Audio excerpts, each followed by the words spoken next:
آخری کنارے پر Tania Tair novel case number 2034۔ کیا مسئلہ بذات محروز نے ملا کے اسے چھیڑ کر دیکھا جو اپنی ٹرپ اتار چکا تھا۔ میں پچھلے 1.5-2 دن سے ہوں یہاں اور ٹھیک نہیں ہو رہا۔ جبکہ ایسی گولیاں کھا کھا کے تنہائی میں بھی ٹھیک ہو جاتا تھا تو مجھے ان چونچلوں کی عادت نہیں تھی شاید۔ وہ بولا لہجہ سوار تھا۔ محروز نے گہرا سانس بھرا۔ وہاں روح غائب ہے، یہاں تم بھی جانا چاہتے ہو؟ کیا کروں گا میں تمہارا؟ بذات نے روح کے غائب ہونے کی اطلاع پر ایک نظر اسے دیکھا اور اپنا بیگ اٹھا لیا۔ میں تم سے دور رہوں گا تو تم سب لوگوں کی جان اتنی مشکل نہیں ہوگی۔ ہاں، تمہارے دور رہنے پر بھی حملہ مجھ پر ہی ہوا۔ محروز نے یاد دہانی کرائی۔ شجر پر بھروسہ نہ کرنا، ایک بار ڈس جانے کے بعد ایک انسان پر دوسری بار بھروسہ کرنا حماقت ہے۔ وہ کہہ کے شانوں پر بیگ ڈال گیا۔ پلیز بذات، یار ہم ساتھ رہ سکتے ہیں۔ محروز سنجیدگی سے اس کے سامنے آیا۔ ہمیں ساتھ نہیں رہنا، میری زندگی کسی گولی کی نظر ہو جائے گی، مجھے پرواہ نہیں، لیکن تمہاری زندگی ضائع ہونے کے لیے نہیں ہے۔ اس کا شانہ تب دبا کر نکلنے لگا اور پھر دروازے کے پاس رک گیا جیسے کچھ یاد آ گیا۔ ایک سجیشن دوں؟ نہیں، بڑا فیصل جواب آیا۔ نور سے بنا لو، اچھی لڑکی ہے، اس نے کہا تو محروز ہلکا سا مسکرایا۔ مجھے اپنی زندگی کسی بھی پلاننگ کے تحت نہیں جینی۔ اس کی بات پہ بذات نے رخ موڑ کر اسے دیکھا۔ مجھے اپنی بیوی کو گولیوں کی گونج میں نہیں رکھنا، مجھے اسے یہ ثابت نہیں کرنا کہ اس کو پانے کے پیچھے میرا ایک بہت بڑا مقصد تھا۔ میں ایک عام انسان ہوں اور عام زندگی گزارنا چاہتا ہوں۔ تمہارے شجر کی طرح زندگی میں افورڈ نہیں کر سکتا، جہاں اگر کوئی آواز ہے تو وہ موت کی ہے، کوئی نغمہ ہے تو وہ غم کا ہے۔ اس لیے مجھے فلرٹنگ پر ہی رہنے دو۔ میں کسی کے ساتھ سیریس نہیں ہونا چاہتا۔ اس کی بات پہ وہ سر ہلا کر بنا کچھ کہے وہاں سے نکل گیا۔ کبھی اس کے خواب بھی کافی عام تھے۔ باپ سے محبت تھی، ماں سے محبت نہیں تو نفرت بھی نہیں تھی، نانی جان تو عشق تھی، سب اچھا تھا۔ ایک دوست بھی تھا، زندگی کافی پرسکون اور عیاش تھی۔ لیکن زندگی نے کروٹیں لی اور انسان ہر کروٹ پر نہیں کرے ایسا ممکن نہیں۔ اسے ہر موڑ پر اذیت دی گئی اور ایسے دی گئی جیسے یہ سب وہ ڈیزرو کرتا تھا۔ اس نے سر جھٹکا۔ انسان جتنا کم کو سوچتا ہے آنکھ اتنی ہی بےتاب ہوتی ہے جھلکنے کو۔ وہ اپنے انتقام سے 1 انچ بھی نہیں ہلنا چاہتا تھا۔ مبین خان کی لوکیشن پر پہنچا تو آج اس کا دل بے ساختہ ہی دھڑک رہا تھا۔ اس نے بس ان کی اجازت دینے پر شہر سے دوسرے شہر سفر سر پر پاؤں رکھ کر کیا تھا۔ وہ مدشعونی میں تھے۔ وہ اپنا تعارف کراتا اندر بڑھتا جا رہا تھا اور بالآخر وہ اس جگہ پہنچ گیا جہاں وہ کچھ فائلز پہ جھک کے ان کو اسٹڈی کر رہے تھے۔ کمفرٹیبل سا روم تھا، شاید ان کے مزاج کے مطابق۔ اب شجر عباس، وہ مسکرایا تو شجر نے کچھ حیرانگی سے انہیں دیکھا اور اس کے کانوں میں آواز گونجی۔ وہ تمہیں پسند نہیں کرتا۔ اس کے نزدیک تم نے 15 کمانڈرز غائب کیے ہیں اور تمہاری صلاحیتیں ختم ہیں۔ تمہاری جگہ وہ کسی اور کو رکھتا اور تم آج آرمی سے باہر ہوتے۔ شکر مناؤ اس کا ٹرانسفر ہو گیا۔ وہ گہری سوچ میں کھڑا غیر مرئی نکتے کو گھورتا گیا جبکہ مبین خان اسی پر نگاہیں جمائے بیٹھے تھے۔ بیٹھو شجر عباس، بتاؤ خیریت سے ملنے آئے ہو؟ وہ بولے تو شجر نے سر ہلایا۔ ایک سوال کا جواب دیجیے گا۔ بہت بے چینی ہے مجھے، وہ بولا تو مبین خان دوبارہ مسکرائے۔ جان لینا بیٹھو، پہلی بار ملنے آئے ہو؟ جب میں پنڈی میں تھا بہت بار چاہا تم سے ملوں مگر سنا تھا تم پسند نہیں کرتے مجھے، وہ بولی۔ شجر نے حیرانگی سے اسے دیکھا۔ لیکن مجھے لگا مجھ سے ملنا نہیں چاہتے کیونکہ وہ 15 کمانڈرز۔ شجر رک گیا۔ ارے چھوڑو برخودار، وہ تو ہمارا ایک سربراہ نواب زادہ ہے نا، اس کے بعد سے معلوم ہے ہمیں، اسے کیوں شکایت کرتے؟ وہ ان سے تو اس کی آنکھیں پھیل گئیں۔ سربراہ نواب زادہ، اس کے لب بڑبڑائے۔ بذات علی شاہ تسلی سے بولے۔ وہ کون ہے؟ شجر بے چینی سے بولا۔ ISI officer. اس کے منہ سے سن کے اسے لگا اس کے حساب پر بوجھ بڑھ گیا ہو۔ لیکن وہ غدار کا بیٹا ہے، وہ کیسے ISI آفیسر ہو سکتا ہے؟ برخودار، تم سے وہ دیکھ دو جو جتنا تمہیں دکھایا جاتا ہے۔ وہ مسکرا رہے تھے۔ نہیں سر، میں بذات کو بہت اچھے سے جانتا ہوں۔ بذات علی شاہ کا بیٹا ہے۔ علی شاہ جس کے نام پر دنیا جہاں کے کیس بنے ہوئے ہیں اور اس کو مار دینے پر سب فخر محسوس کرتے ہیں۔ شجر کی آواز قدرے اونچی تھی اور مبین خان کے چہرے پہ بڑی تکلیف سی پھیل گئی۔ یہ تم اور ہارون سوچتے ہو، باقی سب نہیں۔ باقی سب کو علم ہے علی شاہ کیا تھا اور شاید ملٹری اس نقصان پر غمزدہ ہے، اس غلط فہمی پر جو اس کے نام سے پھیلائی گئی۔ لیکن میرے پاس کورٹ کی طرف سے وارنٹ ہیں بذات کو مارنے کے۔ ہاں ہیں، علم ہے مجھے۔ بذات ISI کے لیے کام کرتا ہے، سیکرٹ ایجنسی کا تو پتہ ہی ہوگا۔ ہم سب صرف بذات کی وجہ سے چپ ہیں کیونکہ وہ ہارون بیگ کو خود مارنا چاہتا ہے۔ شجر کو لگا ہوا بہت تیز چلی اور وہ آنکھیں پھاڑے اسے دیکھنے لگا تھا۔ وہ پلاسٹک بچوں کی کیفیتیں، کراچی میں دنگے فساد، میں کہوں وہ سب تم نے کرائے اور میں ثابت بھی کر دوں تو تم کیا کر لو گے؟ وہ شانے جھکا کر بولا۔ تمہارے favourite officer mister Haroon Baig کوئی عام آدمی نہیں ہے، وہ مسکرائے، لیکن جلد ان کی موت ان کی راہ دیکھتے ان تک پہنچ جائے گی۔ مجھے یقین ہے مزاج پر کافی تسلی بخش تھی جبکہ شجر کی جان حلق میں پھنس چکی تھی۔ وہ اسی چوبارے پر دوبارہ آ گیا۔ اس نے آنٹی کو ایڈوانس کرایہ تھمایا اور اوپر چڑھ گیا۔ گرمی تو حسب معمول ہی چل رہی تھی، لیکن آج موسم میں کچھ تغیر تھا۔ تیز ہوا چل رہی تھی جس میں اچھی خاصی مٹی تھی۔ اس کے لیے سب انوکھا تھا، 10 سالوں میں ایسا بھی وقت نہیں آیا تھا اس پر۔ وہ مہروز کے ساتھ رہ سکتا تھا، اسی کے گھر میں رہ رہا تھا، لیکن وہ ان سب کو مشکل میں نہیں ڈالنا چاہتا تھا، کیونکہ فی الحال ملٹری اس کے پیچھے جو پڑی ہوئی تھی۔ وہ سیدھا بنا ادھر ادھر دیکھ کے اندر اس چھت کی جانب آ گیا جہاں ایک ہی بلب جل رہا تھا۔ اس نے دھول اڑاتے تاریکی میں بھی خوف پھیلاتے آسمان کو دیکھا اور پھر چلتے بادلوں میں سے کبھی کبھی جھانکتے چاند کو دیکھا تو پورا چاند تھا۔ معلوم نہیں کہ اسے پورا چاند پسند تھا، اس کا دل کرتا تھا وہ پورے چاند کو دیکھ کر گائے۔ اس نے ہلکی سی دھن بنائی ہی تھی کہ اسے اپنے پیچھے کسی کا احساس ہوا۔ اس نے اپنی پینٹ کی پاکٹ سے گن نکالی اور گھوما۔ اس نے وہ گن روح پتا نہیں، روح ایک دم بیٹھ گئی۔ مجھے مت مارے، میں روح ہوں، وہ منمنائی، جبکہ بساط آئی بروچ کہا گیا۔ یہاں کیا کر رہی ہو؟ سختی سے وہ بولا تو لہجہ بے لچک تھا، بالکل اسپاٹ۔ ہوا میں مٹی کی آمیزش بڑھ گئی تھی۔ وہ اندر آیا اور اس کا بازو سختی سے تھام گیا۔ اس کو روح پر شدید غصہ چڑھا ہوا تھا۔ روح اس کے جھنجھوڑنے پر جیسے مکمل ہل گئی۔ میں تو آپ کی بیوی ہوں، آپ کے ساتھ رہوں گی، وہ بولی اور منہ بنانے لگی جبکہ بےذات آنکھیں سکیڑ گیا۔ ایک تھپڑ پڑے گا، سیدھی ہو جاؤ گی، وہ بھڑکا۔ جاؤ یہاں سے، اس نے اسے دھکیل دیا۔ میں ہارون کے گھر نہیں جاؤں گی، وہ اچھا آدمی نہیں ہے اور اب مجھے وہاں بھیج رہے ہیں خود سے۔ اس کی آنکھیں بھیگ گئیں۔ مجھے تم بہت بری لگتی ہو، چلی جاؤ، وہ آگ پہ بولا سچی کا۔ لیکن آپ تو مجھے اچھے لگتے ہیں، پھر میں کیوں جاؤں؟ وہ اس کے نزدیک آ گئی۔ روح بذات، وہ اس کا بازو پکڑ گئی۔ بذات نے اس کا ہاتھ جھٹکا دیا۔ روح سے منہ بنا کے دیکھنے لگی۔ بذات نے وقت دیکھا، رات کافی ہو گئی تھی۔ رات زیادہ ہے، تب یہاں رک سکتی ہو، ورنہ ہاتھ پکڑ کے باہر نکال دیتا، وہ مٹھیاں بھیجتا بولا۔ مجھ سے اتنا ناراض ہے؟ ناراض؟ وہ تن سے نگاہیں گھما کر اس کے پورے چاند سے مکھرے سے نگاہ چرا گیا جو تھوڑا تھوڑا سرخ ہو رہا تھا۔ اس قابل نہیں کہ تم سے ناراض ہوا جائے، دھوکے باز لوگوں کو صرف مار دینا مناسب ہے۔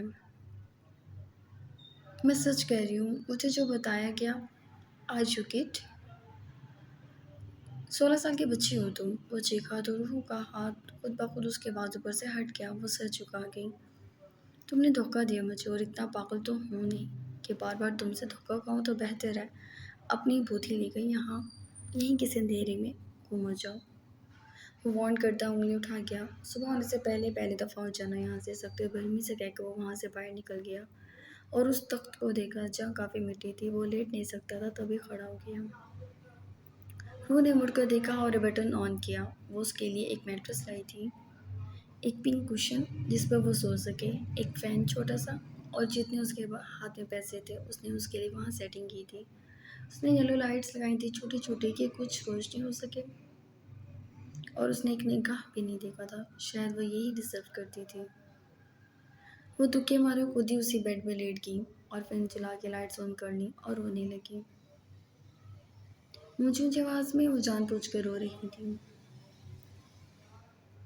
بذات نہیں چاہتا تھا کسی کو شک بھی ہو کہ وہ یہاں ہے۔ وہ غصے سے اندر آیا تو اندر کا ماحول دیکھ کر سر تھام گیا۔ یہ سب کیا ہے؟ وہ ذرا غصے سے پوچھنے لگا۔ آپ کے لیے کیا ہے میں نے، تاکہ آپ آرام سے سو سکیں، لیکن آپ کو تو مجھے ڈانٹنے سے فرصت نہیں، تانے دے دے کر مار رہے ہیں، شرم آنی چاہیے۔ ایک نازک لڑکی کا دل توڑنے والوں کے اللہ ہاتھ پاؤں بھی توڑ دیتا ہے۔ اس کی نوٹنکی کو بذات نے خاتے میں بھی نہیں رکھا۔ اٹھو، اس نے اس کی جانب ہاتھ بڑھایا۔ روح نے فوراً ہاتھ تھام لیا۔ بذات نے اسے کھڑا کر کے دوسری طرف کر دیا۔ جاؤ یہاں سے، وہ کہہ کے میٹرس پہ لیٹ گیا، جبکہ ان بتیوں کو بھی بند کر کے آنکھیں بند کر لیں۔ قدرے بہتر تھا باہر کی نسبت۔ روح منہ بس اوڑ گئی۔ اس سنگل میٹرس پر دوسرے فرد کے لیٹنے کی جگہ نہیں تھی۔ وہ پاؤں پٹک کر باہر نکل گئی۔ اسے یقین ہو گیا تھا یہ انسان بہت سخت دل ہے۔ اس نے تخت کو دیکھا، مٹی سے بھرا ہوا تھا اور ہوا میں مٹی مٹی تھی۔ وہ منہ پر ہاتھ رکھتے اندر آ گئی جبکہ وہ شاید سو بھی گیا تھا۔ اس کے پاس اس کے علاوہ کوئی رستہ نہیں تھا کہ وہ وہیں زمین پہ بیٹھ جائے، اور وہ بیٹھ گئی۔ نیند تو اسے بھی آ رہی تھی۔ وہ دیوار سے ٹیک لگا کے آنکھیں بند کر گئی کہ اس کے اوپر وزاد کی شرٹ کا کولا آگے گرا۔ ایک دم اچھل کر سیدھی ہوئی۔ کیا ہوا؟ وہ منائی۔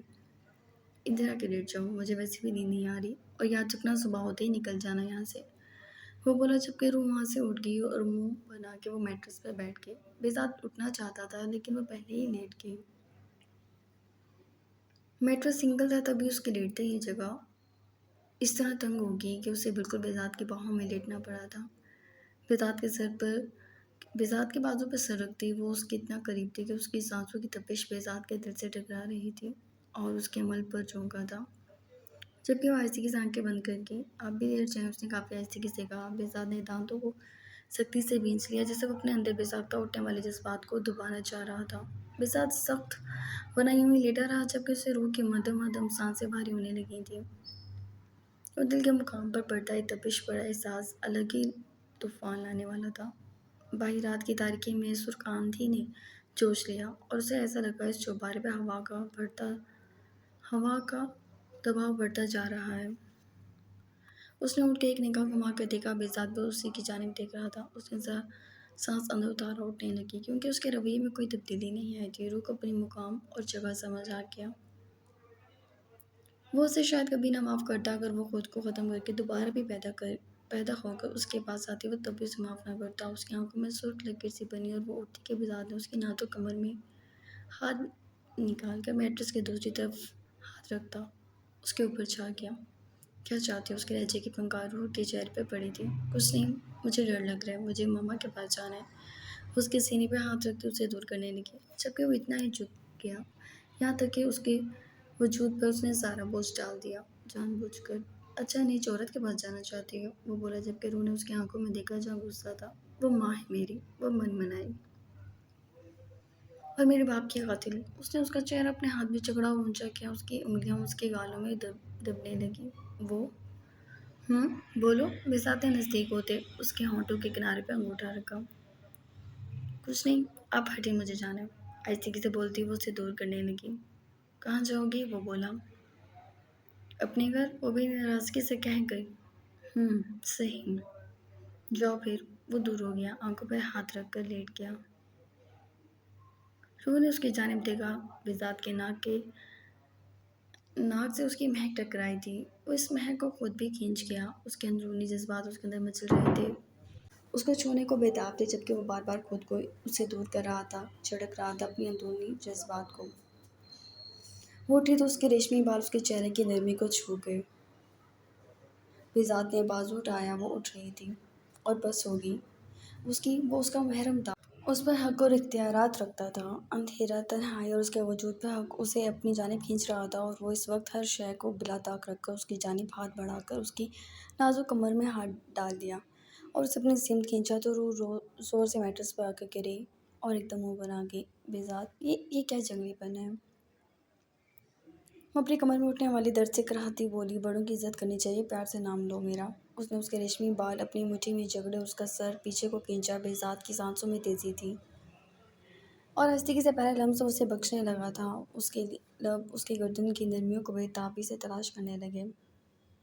روح اس اچانک اور اتنے شدید حملے پہ بوکھلا سی اٹھی تھی۔ یہ تو وہ اسے منہ لگانے کو تیار نہیں تھا اور اب اتنی شدت سے وہ اسے چھو رہا تھا۔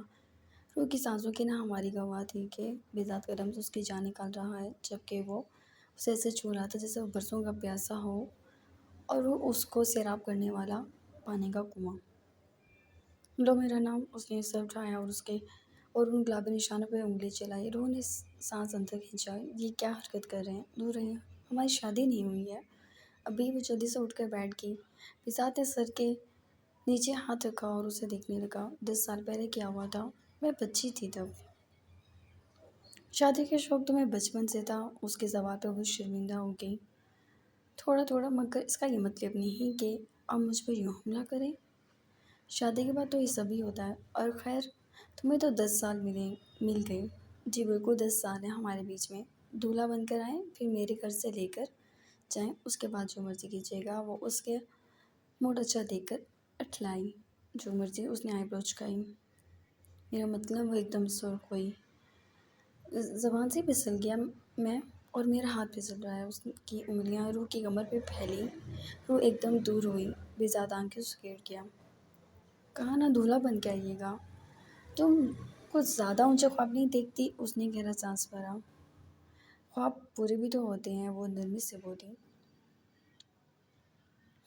اور یہی خواب بہت جلد دھوکہ بھی دے دیتے ہیں۔ وہ روح کے بالوں کی نمی کو اپنی انگلیوں میں محسوس کر رہا تھا، جبکہ روح کچھ پریشان سی دکھ رہی تھی۔ وہ چپ ہو گئی۔